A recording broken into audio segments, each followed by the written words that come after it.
പ്രിയപ്പെട്ടവരെ, വിശുദ്ധ ബൈബിളിൽ ഉൽപ്പത്തിയിൽ നമ്മൾ കായേനെക്കുറിച്ച് വായിക്കുന്നുണ്ട്, മനസ്സിലാക്കുന്നുണ്ട്, പഠിക്കാൻ ശ്രമിക്കുന്നുണ്ട്.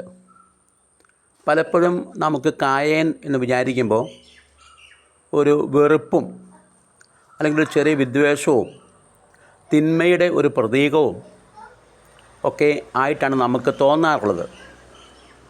ഈ കായേനെക്കുറിച്ച് നമുക്ക് അല്പമൊന്ന് ചിന്തിക്കാം, ധ്യാനിക്കാം. ഇതെൻ്റേതായൊരു ഭാവനയാണ്. പ്രിയപ്പെട്ടവർ, നമുക്കറിയാം കായേൻ ആദ്യത്തെ മനുഷ്യപുത്രൻ എന്ന് തന്നെ പറയാം. മനുഷ്യൻ സൃഷ്ടിച്ച ആദ്യത്തെ മനുഷ്യൻ. ചുരുക്കി പറഞ്ഞാൽ വാസ്തവത്തിലുള്ള പച്ചയായ ആദ്യത്തെ മനുഷ്യൻ, മനുഷ്യകുലത്തിൻ്റെ എല്ലാം യഥാർത്ഥ പിതാവ് എന്ന് പറയാം. കാരണം ഈ കായനാണ് ആദ്യമായിട്ട് പൊക്കിൾക്കൊടി മുറിക്കപ്പെട്ട വ്യക്തി. നമുക്കറിയാം ആദത്തിനും ഹവ്വയ്ക്കും പൊക്കിൾക്കൊടിയൊന്നും ഇല്ലായിരുന്നു. ആദ്യമായിട്ട് പൊക്കിൾക്കൊടിയോടെ ഒരമ്മയുടെ ഉദരത്തിൽ ജനിച്ച, 9 മാസം അമ്മയുടെ ഉദരത്തിൽ കിടന്ന ആ ഗർഭാവസ്ഥ അനുഭവം ആദ്യമായി അനുഭവപ്പെട്ട് ജീവിച്ച, ആ ഗർഭാവസ്ഥയിലിരിക്കുമ്പോൾ ഉള്ള നൊമ്പരങ്ങളും വേദനകളുമെല്ലാം സ്വയം സ്വാംശീകരിച്ചെടുത്ത് അങ്ങനെ വളർന്ന, മനുഷ്യർ കഴിക്കുന്ന ഭക്ഷണം, അമ്മ കഴിച്ച ഭക്ഷണം അമ്മയുടെ പുക്കിൾക്കൊടിയിലൂടെ സ്വീകരിച്ച് സ്വയം വളർന്ന ആ കുഞ്ഞ്, അമ്മ നൽകിയ ഭക്ഷണത്തോടൊപ്പം അമ്മയുടെ വിചാരങ്ങളും വികാരങ്ങളും സങ്കടങ്ങളും വേദനകളും ഒറ്റപ്പെടുത്തലുകളും എല്ലാം ആ ശിശുവിലേക്ക് തീർച്ചയായിട്ടും വന്നിട്ടുണ്ടായിരുന്നിരിക്കണം, കുറ്റബോധവും. നമുക്കറിയാം ഈ കായേൻ ഒരർത്ഥത്തിൽ പറഞ്ഞാൽ ദൈവത്തിൻ്റെ ശിക്ഷയുടെ ഉദരഫലമാണ്. ദൈവം സ്ത്രീയോട് പറഞ്ഞു, ഹവ്വയോട് പറഞ്ഞു, നീ നൊന്ത് പ്രസവിക്കും. അതെ, ആ പാപത്തിൻ്റെ ഉദരഫലമാണ് കായേൻ. അപ്പോൾ തീർച്ചയായിട്ടും ഈ കായേന് ഗർഭം ധരിച്ച ആ നിമിഷം മുതൽ മനസ്താപത്തിൻ്റെ, കുറ്റബോധത്തിൻ്റെ പിടിയിലായിരുന്നു ആ ആദ്യത്തെ അമ്മ എന്ന് നമുക്ക് മനസ്സിലാക്കാൻ സാധിക്കും. അപ്പോൾ ആ അമ്മയ്ക്ക് അനുഭവപ്പെട്ട ആ കുറ്റബോധവും ആ വിഷാദവും ആ ഡിപ്രഷനും എല്ലാം ആ കുഞ്ഞിലേക്ക് അതേപടി പകർത്തപ്പെട്ടു എന്ന് നമ്മൾ മനസ്സിലാക്കണം. അങ്ങനെ ആന്തരിക മുറിവുകളുടെ ഒരാകെ തുകയായിരുന്നു ഉദരത്തിലായിരിക്കുമ്പോൾ തന്നെ ഈ കായേൻ എന്ന് നമുക്ക് മനസ്സിലാക്കാൻ സാധിക്കും. നോക്കുക, അപ്പോൾ ആദവും ഹവ്വയും പർദീസിൽ നിന്നും പുറത്താക്കപ്പെട്ടു. ആ പുറത്താക്കപ്പെട്ടപ്പോഴുള്ള പിന്നീടുള്ള ജീവിതം പർദീസിലെ പോലെ ആയിരുന്നില്ല. പർദീസിൽ ദൈവത്തോടൊപ്പം, ദൈവത്താൽ എല്ലായ്പ്പോഴും ദൈവത്തിൻ്റെ ആ സഹായം, സംരക്ഷണം നൽകപ്പെട്ട് ദൈവത്തോടു കൂടെയായിരുന്നു അവരുടെ ജീവിതം. അപ്പോൾ ദൈവത്തിൽ നിന്നും അകറ്റപ്പെട്ട, ഒറ്റപ്പെട്ട ആ ഒരു ദുഃഖം, ആ ഒരു മനസ്സിലെ ഒരു ശൂന്യതാബോധം ആദത്തിന് തീർച്ചയായിട്ടും അനുഭവപ്പെട്ടിട്ടുണ്ടാവും. അപ്പോൾ പർദീസ് നഷ്ടപ്പെട്ട് ഭൂമിയിൽ അനയാൻ വിധിക്കപ്പെട്ട ആദവും ഹവ്വയും, ആദം തീർച്ചയായിട്ടും തൻ്റെ പ്രിയ സഖിയെ ഇതിന് കുറ്റപ്പെടുത്തിയിട്ടുണ്ടാവും. നീ കാരണമാണ് ഇതെല്ലാം സംഭവിച്ചത്. ആ പർദീസിൽ എന്ത് സുഖമായിരുന്നു, നമ്മളെത്ര സുഖമായി കഴിഞ്ഞിരുന്നാണ്, ശാന്തിയുടെയും സമാധാനത്തോടെയും. പക്ഷേ നിൻ്റെ വാക്ക് കേട്ട് ഞാൻ ആ പഴം തിന്നു. ആ നിമിഷം മുതൽ എൻ്റെ സമാധാനം നഷ്ടപ്പെട്ടു, എൻ്റെ ശാന്തി നഷ്ടപ്പെട്ടു, എൻ്റെ ജീവിതമിത നരകതുല്യമായിരിക്കുന്നു. നീയാണ് ഇതിനെല്ലാം കാരണം. അങ്ങനെ രാവും പകലും ഈ ആദം ഹവ്വയെ കുറ്റപ്പെടുത്തുകയും അവളിൽ എല്ലാ പരാജയങ്ങളുടെയും പ്രശ്നങ്ങളുടെയും ബുദ്ധിമുട്ടുകളുടെയും പ്രയാസങ്ങളുടെയും ആക്ഷേപം, അല്ലെങ്കിൽ അതിൻ്റെ കാരണം അവളാണെന്ന് അവളെ പഴിചാരിക്കൊണ്ട് അവളെ ശകാരിക്കുകയും കുറ്റപ്പെടുത്തുകയും ഒരുപക്ഷെ മർദ്ദിച്ചിട്ടുണ്ടാവുമെന്നറിയില്ല. അങ്ങനെ എല്ലാവിധ വേദനകളും സഹിച്ചുകൊണ്ടാണ് ആ സ്ത്രീ, ആ അമ്മ, ആദ്യത്തെ അമ്മയാവാനുള്ള ഒരുക്കത്തിൽ ആയിരുന്നത് എന്ന് നമുക്ക് മനസ്സിലാക്കാൻ സാധിക്കും. അപ്പോൾ ആ അമ്മ അങ്ങനെ തന്നെ വെറുക്കുന്ന, തന്നെ സ്നേഹിക്കാത്ത, ഒരിക്കൽ എൻ്റെ അസ്ഥിയുടെ അസ്ഥിയും മാംസത്തിൻ്റെ മാംസവും എന്ന് പറഞ്ഞ് തന്നോടൊപ്പമുണ്ടായിരുന്ന ആ ഭർത്താവിത തന്നെ കൈവിട്ടിരിക്കുന്നു. ഒറ്റപ്പെട്ടൊരനുഭവം, ദൈവവും ഇതാ കൈവിട്ടിരിക്കുന്നു. എനിക്കാരുമില്ല എന്നൊരു ചിന്ത അമ്മയുടെ മനസ്സിൽ തീർച്ചയായിട്ടും ഉണ്ടായിട്ടുണ്ടാവണം. ആരുടെയെങ്കിലും സ്നേഹം കിട്ടാനായിട്ട് അമ്മ തീർച്ചയായിട്ടും കൊതിച്ചിട്ടുണ്ടാവണം. അപ്പോൾ ദിവസങ്ങൾ കഴിയും തോറും ഈ ആദത്തിൻ്റെ അകൽച്ച കൂടിക്കൂടി വന്ന് കാണും. ആദം കരുതിയിട്ടുണ്ടാവും ഈ പെണ്ണാണ് എൻ്റെ ജീവിതം നശിപ്പിച്ചത്. പിന്നെ അദ്ദേഹം അവരോട് മിണ്ടാതെയായി. ഒരു കൂരയ്ക്ക് കീഴിലാണ് അവർ താമസിക്കുന്നതെങ്കിലും മിണ്ടാട്ടമില്ല, ഉരിയാട്ടമില്ല. അത് രാവിലെ എഴുന്നേറ്റ് ആദം എങ്ങോട്ടോ പോകും, ചുറ്റിക്കറങ്ങി നടക്കും. ഇപ്പോൾ ചങ്ങാത്തം ഈ ആടുമാടുകളോടും അതുപോലെ മൃഗങ്ങളോടൊക്കെയാണ്, കൂടെയാണ് ചങ്ങാത്തം. ഇപ്പോൾ ചങ്ങാത്തമൊന്നുമില്ല. അപ്പോൾ അങ്ങനെ ഏകനായി ആദവും ഏകയായി ഹൗവയും വീട്ടിൽ. അതേസമയം ദുഃഖത്തിൻ്റെയും സങ്കടത്തിൻ്റെയും നൊമ്പരങ്ങളുടെയും ഒറ്റപ്പെടുത്തലിൻ്റെയും കുറ്റപ്പെടുത്തലിൻ്റെയും എല്ലാം ആത്മനൊമ്പരങ്ങൾ സ്വീകരിച്ചുകൊണ്ട് അബ്സോർബ് ചെയ്തുകൊണ്ട് അത് ആഗികരണം ചെയ്തുകൊണ്ട് അത് സ്പോഞ്ച് പോലെ വലിച്ചെടുത്തുകൊണ്ട് കായേനും ആ അമ്മയുടെ ഉദരത്തിൽ വളരുകയാണ്. അങ്ങനെ ഒറ്റപ്പെട്ട ഒരു ജീവിതം കായേന് ആരംഭിക്കുകയാണ് അമ്മയുടെ വയറ്റിൽ വെച്ച് തന്നെ. മാസങ്ങൾ തള്ളി നീങ്ങി ആ ഹൗവ പ്രസവിക്കാനുള്ള സമയമായി. ആരും കൂടെയില്ല, സഹായിക്കാൻ ആരുമില്ല. ഭർത്താവിനോട് പറയാൻ പറ്റുന്നില്ല, പറഞ്ഞിട്ട് കാര്യവുമില്ല. അവൾ പ്രസവവേദന അടുത്തപ്പോൾ നിലത്ത് കിടന്ന് അക്ഷരസ്യ അവൾ കരഞ്ഞു, നിലവിളിച്ചു, ഉറക്കെ വിളിച്ചു. അവൾ വിളിച്ചു, കർത്താവേ കർത്താവേ കർത്താവേ. കാരണം വേറെ ആരുമില്ല. ഉടനെ കർത്താവ് വിളി കേട്ടു, കർത്താവ് എൻ്റെ മേൽ കനിയണമേ എന്നാദ്യമായിട്ട് മനുഷ്യവർഗത്തിൽ ആദ്യമായിട്ട് ആ ശബ്ദം പുറത്തു വരികയാണ്. കർത്താവിനോട് കരുണയ്ക്ക് വേണ്ടി ആദ്യമായിട്ട് പ്രാർത്ഥിച്ച ആ അമ്മയുടെ പ്രാർത്ഥന ദൈവത്തിന് കേൾക്കാതിരിക്കാനാകുമോ? അമ്മ ഉടനെ വീണ്ടും വീണ്ടും പ്രാർത്ഥിക്കുന്നത് കേട്ട് അമ്മ കിടന്ന് പിടയുകയാണ്. ആ കർത്താവ് ഈ അമ്മയുടെ അടുത്ത് എത്തുകയാണ്. ഈ കർത്താവ് ആദത്തോട് പറയാണ്, ആദം നീ നിൻ്റെ സ്ത്രീയെ ഒന്ന് സഹായിക്കൂ.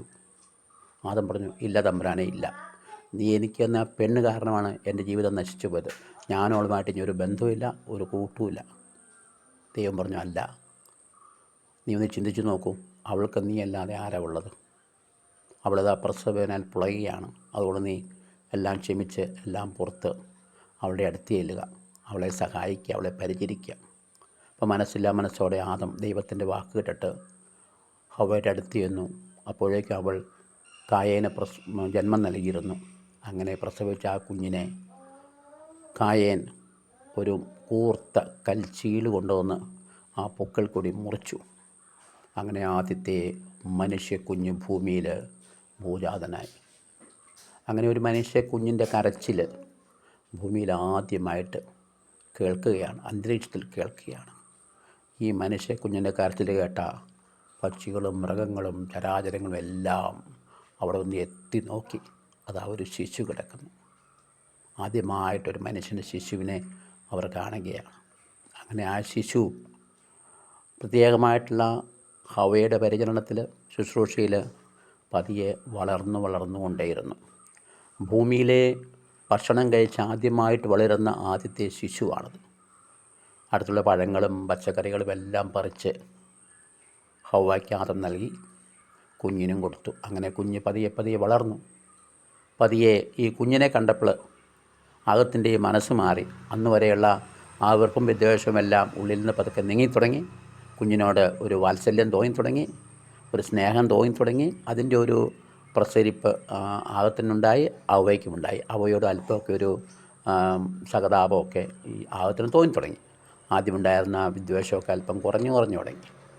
അങ്ങനെ കുഞ്ഞിനെ കയ്യിലെടുത്ത് അവൻ ലാളിക്കാനൊക്കെ തുടങ്ങി. അവൻ ചിന്തിച്ചു, ഇനി എനിക്ക് അധ്വാനിക്കണം, കഷ്ടപ്പെടണം, ജീവിതത്തിൽ ലക്ഷ്യമുണ്ടായിരിക്കുന്നു, ഈ മകനെ നന്നായി വളർത്തണം. അപ്പോൾ ആദം അധ്വാനിക്കാൻ തുടങ്ങി. കൂടുതൽ വയലുകളിൽ അധ്വാനിക്കാൻ തുടങ്ങി. മരങ്ങൾ വെച്ച് പിടിപ്പിച്ചു, കായ്കനികളുണ്ടായി, അതുപോലെ തന്നെ പച്ചക്കറികൾ വെച്ച് പിടിപ്പിച്ചു. കുഞ്ഞിനതെല്ലാം പറിച്ചു കൊടുക്കണം, പഴങ്ങൾ പറിച്ചു കൊടുക്കണം. അങ്ങനെ അവന് പൂർണ്ണ കർഷകനായി മാറി, ആദ്യത്തെ കർഷകശ്രീ. അങ്ങനെ ആദം അങ്ങനെ അധ്വാനിച്ച്, മണ്ണിൽ അധ്വാനിച്ച്, ദൈവം പറഞ്ഞതുപോലെ തന്നെ തൻ്റെ നെറ്റിയിലെ വിയർപ്പുകൊണ്ട് അപ്പം ഭക്ഷിക്കാമെന്ന് പറഞ്ഞതുപോലെ തന്നെ അങ്ങനെ അപ്പമുണ്ടാക്കി തൻ്റെ ഭാര്യയെയും മകനെയും വളർത്താൻ തുടങ്ങി. ആദ്യത്തെ കുടുംബം. അങ്ങനെ കായേൻ പതിയെ വളർന്നു വന്നു. അപ്പോഴേക്കും ഈ ഹവ്വയും അതുപോലെ തന്നെ അതും തമ്മിലുള്ള ബന്ധമൊക്കെ അടുത്തെടുത്തു, സ്നേഹത്തിലായി. ഇതിനിടയ്ക്ക് പല പ്രാവശ്യം ദൈവം കൗൺസിലിംഗ് കൊടുത്തു ആദത്തിനും ഹവ്വയ്ക്കും, നല്ല ചിന്തകൾ കൊടുത്തു. ആദം, നീ ആ കുഞ്ഞിനെ ഓർത്തെങ്കിലും ഹവ്വയോട് പൂർണ്ണമായി ക്ഷമിക്കണം, നിങ്ങൾ ഒരുമിച്ച് ജീവിക്കണം, നിങ്ങൾ ആദ്യത്തെ കുടുംബമാണ്. അങ്ങനെ ആദവും ഹവ്വയും സ്നേഹത്തിലായി, ഒരുമിച്ച് അവർ ജീവിക്കാൻ തുടങ്ങി. അങ്ങനെ ഒരു സന്തോഷവും സമാധാനമുള്ള ഒരു കുടുംബം അതങ്ങനെ ആയിത്തീർന്നു. കുറേ വർഷങ്ങൾ കഴിഞ്ഞപ്പോഴേക്കും അവർക്ക് ദൈവത്തിൻ്റെ കാരുണ്യമെന്നോണം ദൈവം അവരോടുള്ള ദേഷ്യമെല്ലാം പുറത്തു വന്നതിൻ്റെ ഒരു എന്താ പറയുക, ഒരു ഉത്തമ ദൃഷ്ടാന്തമെന്നോണം, ഒരു എപ്പിറ്റോം എന്നോണം ഒരു കുഞ്ഞുകൂടി അവർക്ക് ജനിക്കുകയാണ്. അപ്പോൾ അവർ ആ കുഞ്ഞിന് പേരിട്ടു ആബേൽ. ഈ കുഞ്ഞിൻ്റെ ജനനത്തോടു കൂടി മാതാപിതാക്കളുടെ ശ്രദ്ധയും എല്ലാം കുഞ്ഞിലേക്ക് കൂടുതൽ പതിയാൻ തുടങ്ങി. കായേന് കൂടുതൽ ഒറ്റപ്പെടുത്തലുകൾ അവൻ അനുഭവപ്പെടാൻ തുടങ്ങി. അങ്ങനെ ആബേലും വളർന്നു, കായേനും വളർന്നു. കൃഷിയിലും ആദവും ശ്രദ്ധിച്ചു കൂടുതൽ. അങ്ങനെ കുടുംബം മുന്നോട്ട് പോയി. അങ്ങനെ വർഷങ്ങൾ തള്ളി നീങ്ങി. കായേന് ഒറ്റപ്പെടുത്തലുകൾ, കുറ്റപ്പെടുത്തലുകൾ എല്ലാം അവൻ്റെ മനസ്സിലേക്ക് പതിയെ പതിയെ പൊങ്ങി വരാൻ തുടങ്ങി. കാരണം അവന് മനസ്സിലാക്കി അമ്മയ്ക്ക് തിരിച്ചുവേദമുണ്ട്, ഇളയവനോടാണ് സ്നേഹം കൂടുതൽ. അപ്പനും അതെ, ഇളയവനോടാണ് സ്നേഹം കൂടുതൽ. എപ്പോഴും ഇളവനെ കൊഞ്ചിക്കലാണ്, തൻ്റെ കാര്യത്തിൽ പഴയതുപോലെ ശ്രദ്ധയില്ല. ഈ കായേനെ ശ്രദ്ധിച്ചു. ഭക്ഷണം വിളമ്പുമ്പോൾ പോലും ആബേൽ നല്ല പങ്കു കൊടുത്തു. അങ്ങനെ രണ്ടുപേരും വളർന്നു, കൗമാരപ്രായത്തിലായി. തൻ്റെ പിതാവിൻ്റെ ജോലി അത് കായേൻ ഏറ്റെടുത്തു. അങ്ങനെ കൃഷി കാര്യങ്ങളൊക്കെ കായേൻ ചെയ്യാൻ തുടങ്ങി. അവർ രണ്ടുപേരും കൂടെ വളർന്നു. ആബേൽ തനിക്ക് ഒരു ആടിനെ അപ്പൻ കൊടുത്തു, അതിനെ വളർത്തി. അങ്ങനെ അവനൊരു ആട്ടിടയനായി മാറി. അതിന് കുഞ്ഞുങ്ങളൊക്കെ ഉണ്ടായി. ഏതാനും വർഷങ്ങൾ കഴിഞ്ഞപ്പോഴേക്കും അങ്ങനെ അവരൊരു നല്ലൊരു ആട്ടിടയനായി മാറി. കായേൻ നല്ലൊരു കർഷകനുമായി മാറി. അതെ, ഈ ആബേലിന് ദൈവം പ്ലാനിട്ടിരുന്നത് ആടുകളെ മേച്ച് മനുഷ്യരെ മേയ്ക്കുന്ന ഒരു ഇടയനാക്കി മാറ്റി അവൻ്റെ തലമുറയിൽ നല്ല പുരോഹിതന്മാരും ഇടയന്മാരും ഒക്കെ ഉണ്ടാകട്ടെ എന്ന ആ പ്ലാനോടുകൂടി ആയിരിക്കാം ഈ ദൈവം ആബേലിനെ ഒരു ആട്ടിടയനാക്കി തീർത്തത്. കായേനെയോ അവന് കൃഷികാര്യങ്ങളിലൊക്കെ ശ്രദ്ധിച്ച് അപ്പനമ്മയെ നോക്കി കുടുംബം പുലർത്തുന്ന ഒരു രീതി. അങ്ങനെയായിരുന്നു ദൈവത്തിൻ്റെ പ്ലാൻ. ഏതാനും വർഷങ്ങൾ കഴിഞ്ഞപ്പോഴേക്കും ഈ കായേനുണ്ടായിരുന്ന ആ സ്വാർത്ഥത അവന് കൂടി. അവനുള്ള മുറിവുകൾ അല്പം കൂടി അത് ആക്റ്റീവാകാൻ തുടങ്ങി. അമ്മയുടെ ഉദരത്തിൽ വെച്ച് ലഭിച്ച ആ ആന്തരിക മുറിവുകൾ ഫലം കാണാൻ തുടങ്ങി. അവൻ ചിന്തിക്കാൻ തുടങ്ങി, ഞാൻ എന്തിനാ കഷ്ടപ്പെട്ട് ഇങ്ങനെയെല്ലാം എല്ലാം കൊണ്ടുവന്ന് അപ്പനമ്മയ്ക്കും കൊടുക്കണത്? ആബേൽ പോലും കഴിക്കുന്നത് ഞാൻ കൊണ്ടുവന്നിരുന്ന കൃഷി സാധനങ്ങൾ കൊണ്ടാണ്. അവൻ കുറേ കഴിഞ്ഞപ്പോഴേക്കും അവൻ കൊടുക്കാതെയായി, അപ്പനും അമ്മയ്ക്കും പോലും കൊടുക്കാതെയായി. ആബേലിനോട് അവന് വെറുപ്പായി.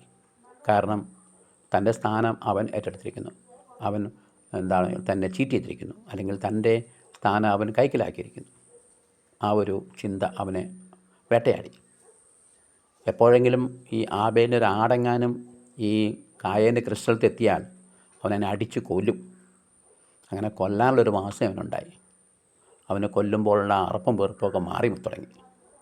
കുറേ കൂടെ കഴിഞ്ഞപ്പോഴത്തേന് വെറുപ്പ് കൂടി. അവന് അപ്പനും അമ്മയോടും വെറുപ്പായി, ആബേലിനോടും വെറുപ്പായി.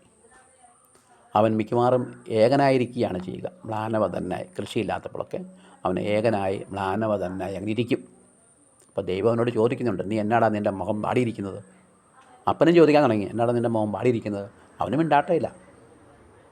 കുറേ കഴിഞ്ഞു അവൻ ഈ കൃഷിവസ്തുക്കളൊന്നും സാധനങ്ങളൊന്നും അപ്പനമ്മയും കൊടുക്കാതെയായി, സഹോദരനും കൊടുക്കാതെയായി. അങ്ങനെ സഹോദരനെ വെറുക്കാൻ തുടങ്ങി കൂടുതൽ. നമുക്കറിയാം, സഹോദരനെ വെറുക്കുന്നവൻ കൊലപാതകി. അങ്ങനെ ആ സഹോദരനുള്ള വെറുപ്പ് അവനിൽ, കൊലപാതകത്തിനുള്ള ഒരു ചിന്ത മനസ്സിൽ അവനിൽ മുളയെടുക്കുകയാണ്. അതോടുകൂടി അവൻ ദൈവത്തിൽ നിന്നും അകന്നു. അപ്പോൾ അവൻ തൻ്റെ മാതാപിതാക്കളെ നോക്കാതെയായി, സഹോദരനെ നോക്കാതെയായി. അപ്പോൾ തീർച്ചയായിട്ടും അവൻ്റെ ജീവിതം ഒരു സ്വാർത്ഥതയുടെ, അഹംഭാവത്തിൻ്റെ, അഹങ്കാരത്തിൻ്റെ, വെറുപ്പിൻ്റെ, വിദ്വേഷത്തിൻ്റെ എല്ലാ ആന്തരിക മുറിവുകളുടെയും ഒരാകത്തുകയായി മാറി.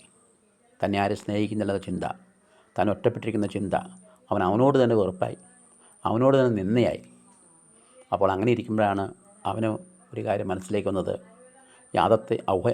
ഈ ആബേലിനെ ഇല്ലായ്മ ചെയ്യണം. കാരണം അവനാണ് എൻ്റെ ജീവിതം നശിപ്പിച്ചത്, അവൻ കാരണമാണ് എൻ്റെ ജീവിതത്തിലെ ശാന്തിയും സമാധാനവും പോയത്. അങ്ങനെ അവൻ ഈ ആബേലിനെ വയലിലേക്ക് ക്ഷണിക്കുകയാണ്. അപ്പോൾ അതിനു മുമ്പ് അവർ നമുക്ക് ബൈബിളിൻ്റെ കഥ നമുക്കറിയാവുന്നതാണ്, ബലി അർപ്പിച്ചതും അതൊക്കെ അത് ഞാൻ പറയുന്നില്ല. ഏതായാലും വെറുപ്പായി ആബേലിനോട്. അങ്ങനെ അവൻ വയലിൽ കൊണ്ടുപോയി ആബേലിനെ അടിച്ച് കൊല്ലുവാണ്. അവൻ്റെ വിരോധം മുഴുവൻ തീർക്കുവാണ്. മനുഷ്യരിലെ ആദ്യത്തെ കൊലപാതകം. ആദ്യമായി കൊല്ലപ്പെട്ട മനുഷ്യൻ ആബേൽ. ആദ്യമായിട്ട് വധിക്കപ്പെട്ട മനുഷ്യൻ ആബേൽ. ആദ്യമായിട്ട് മരണത്തിൻ്റെ രുചി അറിഞ്ഞ മനുഷ്യൻ ആബേൽ. അങ്ങനെ ഭൂമിയിൽ ആദ്യമായി മരണമുണ്ടായി. പാപത്തിൻ്റെ ഫലം മരണമെന്ന് പറയുന്നത് പോലെ അങ്ങനെ ശരിക്കുമുള്ള മനുഷ്യൻ്റെ ആദ്യ പാപം നമുക്കറിയാം, ജന്മപാപം. ആ ജന്മപാപത്തിൽ ജനിച്ച് വളർന്ന വ്യക്തികളാണ് ആര്? ഈ കായേനും ആബേലുമെല്ലാം. ഈശോയുടെ വരവ് വരെ പുതിയ നിയമത്തിൽ മുഴുവനുള്ള എല്ലാവരും ഈ ജന്മപാപത്തിൽ ജനിക്കുകയും വളരുകയും ചെയ്തവരാണ്, നമുക്കറിയാം. അങ്ങനെ ജന്മപാപം കർമ്മപാപത്തിലേക്ക് വഴിതിരിച്ചു. അങ്ങനെ ആദ്യത്തെ കർമ്മപാപം, ആദ്യത്തെ കൊലപാതകം ഭൂമിയിൽ അരങ്ങേറുകയായി. അങ്ങേലിൻ്റെ ആബേലിൻ്റെ രക്തം ഭൂമിയിൽ വീണു. അങ്ങനെ തൻ്റെ സഹോദരനാൽ വധിക്കപ്പെട്ട ആദ്യത്തെ ആബേൽ. അപ്പോൾ ആരായിരിക്കണം രണ്ടാമത്തെ ആബേൽ? അപ്പോൾ ഈ മനുഷ്യവർഗം അങ്ങനെ ചെയ്ത ആ കൊലപാതകം, മനുഷ്യനാദ്യമായിട്ട് ചെയ്ത ആ കൊലപാതകം, അതിന് പരിഹാരം ചെയ്യണമെങ്കിൽ എന്ത് ചെയ്യണം? അതേ, ദൈവം തമ്പുരാൻ തൻ്റെ പ്രിയപുത്രനെ രണ്ടാമത്തെ ആബേലായിട്ട്, ആട്ടിടയനായിട്ട് ഭൂമിയിലേക്ക് വിടുകയാണ്. കാലത്തിൽ പിറന്ന ഈശോ. ആ ഈശോയെയും ക്രമേണ യാതൊരു തെറ്റും ചെയ്യാതെ, ആബേൽ യാതൊരു തെറ്റും ചെയ്തിട്ടില്ല. അവൻ സഹോദരനെ ഒരിക്കലും വെറുത്തിട്ടില്ല. അവൻ തനിക്ക് ഉണ്ടായിരുന്ന ആടുകൾ ഏറ്റവും മുന്തിയ നല്ലതേ അവൻ ചേട്ടന് കൊടുത്തിട്ടുള്ളൂ. മറ്റേതല്ല, അവൻ്റെ വെറും ചിന്തയായിരുന്നു അമ്മ സ്നേഹിക്കുന്നില്ല എന്നുള്ള അവൻ്റെ ചിന്തയായിരുന്നു. അവൻ ചിന്തിക്കുമായിരുന്നു, ഈ കായേൻ ചിന്തിക്കുമായിരുന്നു, അമ്മ ഭക്ഷണമുണ്ടാക്കിയാലും നല്ല പങ്ക്, ആട്ടിറച്ചിയൊക്കെ വെച്ചാലും നല്ല പങ്ക് അനിയന് കൊടുക്കും. വസ്ത്രമുണ്ടാക്കിയാലോ ആട്ടിൻ രോമം കൊണ്ട് അത് അവന് നല്ലതും എണ്ണത്തിൽ കൂടുതലും. കാരണം അമ്മ പറയുന്നത് അവനല്ലേ കഷ്ടപ്പെടുന്നു എന്നാണ്. ആ വേദനകളൊക്കെ, മുറിവുകളൊക്കെ കായനുണ്ടായിരുന്നു. രണ്ടാമത്തെ ആബേൽ യേശു ക്രിസ്തു ഭൂമിയിൽ വന്നു. മനുഷ്യവർഗം ചെയ്ത ആ പാപം, ഉത്ഭവഭാവം മുതൽ ജന്മഭാവം മുതൽ കർമ്മഭാവം വരെയുള്ള എല്ലാ പാപങ്ങളും അവൻ തൻ്റെ ശിരസിലേറ്റി കുരിശിൽ മരിച്ച്, അങ്ങനെ കായേൻ്റെ അനിയനെ കൊല്ലുന്ന ആ കൊലപാതകം വഴി ഭൂമിയിലുണ്ടായ ആ ആദ്യ മരണത്തെ ഈശോ ജയിച്ചടക്കുകയാണ് രണ്ടാമത്തെ ആബേൽ. അങ്ങനെ മനുഷ്യവർഗത്തിൻ്റെ രക്ഷയ്ക്ക് വേണ്ടി ഈശോ കുരിശിൽ മരിച്ചു. രക്തം ഭൂമിയിലേക്ക് വീണ്ടും ഒഴുക്കി. അങ്ങനെ ആബേലിൻ്റെ രക്തം വഴി ശപിക്കപ്പെട്ട ആ ഭൂമി വീണ്ടും അനുഗ്രഹീതമായി തീർന്നു. അങ്ങനെ ആ ഈശോയുടെ തിരുരക്തത്താൽ നമ്മളെല്ലാവരും ഈ നോയമ്പ് കാലത്ത് വിശുദ്ധീകരിക്കപ്പെടട്ടെ. നമ്മുടെ ജന്മപാപവും കർമ്മപാപങ്ങളുമെല്ലാം ആ തിരുരക്തത്തിൽ കഴുകി നമുക്ക് വിശുദ്ധീകരിക്കാം. അമ്മയുടെ ഉദരത്തിലായിരുന്ന ആ നിമിഷം മുതൽ നമ്മുടെ മനസ്സിലേക്ക് കടന്നു വന്ന എല്ലാ ആന്തരിക മുറിവുകളും ഈശോ തൻ്റെ തിരുരക്തത്തിൽ കഴുകി നമ്മുടെ മനസ്സിനെയും നമ്മുടെ ചിന്തകളെയും വിചാരങ്ങളെയും വികാരങ്ങളെയും എല്ലാം വിശുദ്ധീകരിക്കണമേ എന്ന് നമുക്ക് ആത്മാർത്ഥമായി പ്രാർത്ഥിക്കാം.